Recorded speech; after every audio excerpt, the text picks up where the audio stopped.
Hello बच्चों, पीछे वाली वीडियो में क्लास में हमने माइनर्स एंड कोफैक्टर्स के बारे में पढ़ा था। एक्सरसाइज 4.3 कंप्लीट कर चुके हैं हम।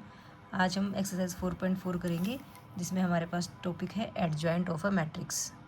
अब ये एडजॉइंट ऑफ मैट्रिक्स क्या होता है? एडजॉइंट ऑफ मैट्रिक्स को, कोई भी मैट्रिक्स है उसको एडजॉइंट ऑफ ए को हम ऐसे डिनोट करते हैं, A D J of A matrix. ये कैसे निकाला जाता है? सपोज करो हमारे पास कोई मैट्रिक्स है ए आई जे, जिसका ऑर्डर क्या है, m इंटू एन है। ठीक है, तो हमारे पास जो एडजॉइंट होता है वो क्या होता है? हमारे पास transpose of A I J multiply M N. ठीक है, और अभी ए आई जे कैपिटल वाला क्या होता है? ये कोफैक्टर्स होते हैं। ठीक है, कोफैक्टर्स से जो मैट्रिक्स बनता है हमारे पास, उसका जो ट्रांसपोज होगा वो क्या होगा? एडजॉइंट ऑफ ए होगा। हम पीछे वाले एक्सरसाइज में एडजॉइंट कोफैक्टर्स निकालना सीख चुके हैं। कोफैक्टर्स निकालो, उनको अपने प्लेसेस पे रखो, 11 को 11th प्लेसेस पे, 12th को 12th पे, 13 को 13th पे, और उसका क्या कर देते हैं? ट्रांसपोज। और ट्रांसपोज क्या होता है?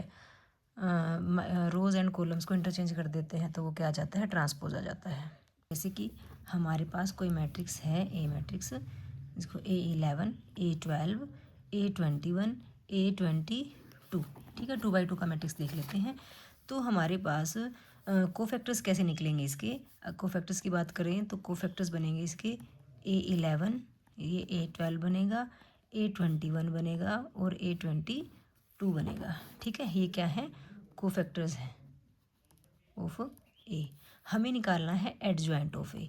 एडजॉइंट ऑफ ए क्या होगा? जो ये कोफैक्टर्स निकाले हैं हमने, A11, A12 से जो मैट्रिक्स बना है हमारा, इसका ट्रांसपोज कर देते हैं। कैसे निकालते हैं ट्रांसपोज?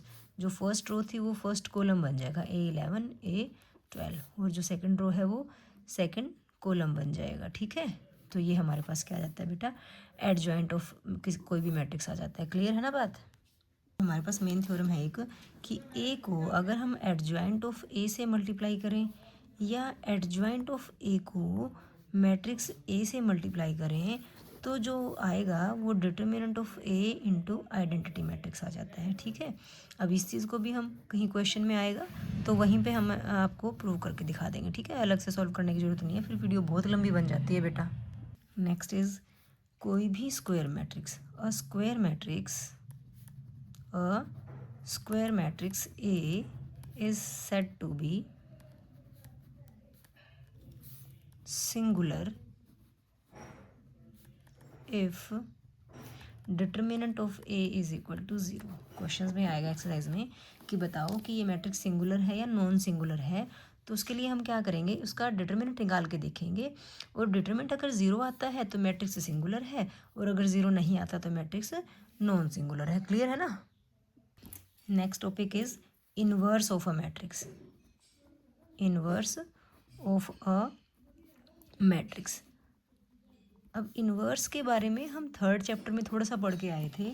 हमने वहाँ पे पढ़ा था कि a multiply B is equal to B multiply A is equal to, अगर आइडेंटिटी है तो हमने बोला था कि a का इन्वर्स जो है b के इक्वल होगा, एंड b का इन्वर्स जो होगा a के इक्वल होगा। ठीक है, ये हम थर्ड चैप्टर में मैट्रिसेस में पढ़ चुके हैं। लेकिन यहाँ पे हमारे पास एक चीज़ और आती है, इन्वर्स ऑफ मैट्रिक्स का फॉर्मूला। इन्वर्स कब निकलेगा? कोई भी मैट्रिक्स इन्वर्टिबल कब होगा कि वो उसका इन्वर्स निकल जाए? इन्वर्टिबल होगा if determinant of A is a non singular matrix. ठीक है, या फिर आप कहो कि determinant of A is not equal to 0। अगर किसी मैट्रिक्स का डिटरमिनेंट 0 नहीं होगा तभी मैट्रिक्स हमारा क्या बनेगा? इन्वर्टिबल बनेगा। ठीक है, हम पहले डिटरमिनेंट निकाल के देखेंगे, 0 नहीं आया तो हम उसका आगे इन्वर्स निकालेंगे।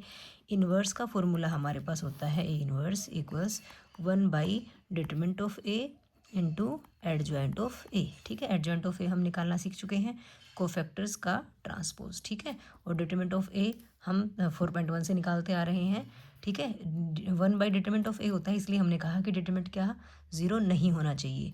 अगर 0 नहीं होगा तभी उस मैट्रिक्स का इन्वर्स निकलेगा, अदरवाइज इन्वर्स नॉट एग्जिस्ट हो जाएगा। ठीक है, तो ये हमारे पास मेन फॉर्मूला आ जाता है इन्वर्स का। और ये हमने एडजॉइंट का पढ़ा, ए इंटू एडजॉइंट ऑफ ए, या adjoint of A into A equals क्या होता है? Determinant of A into identity matrix. Clear है बेटा?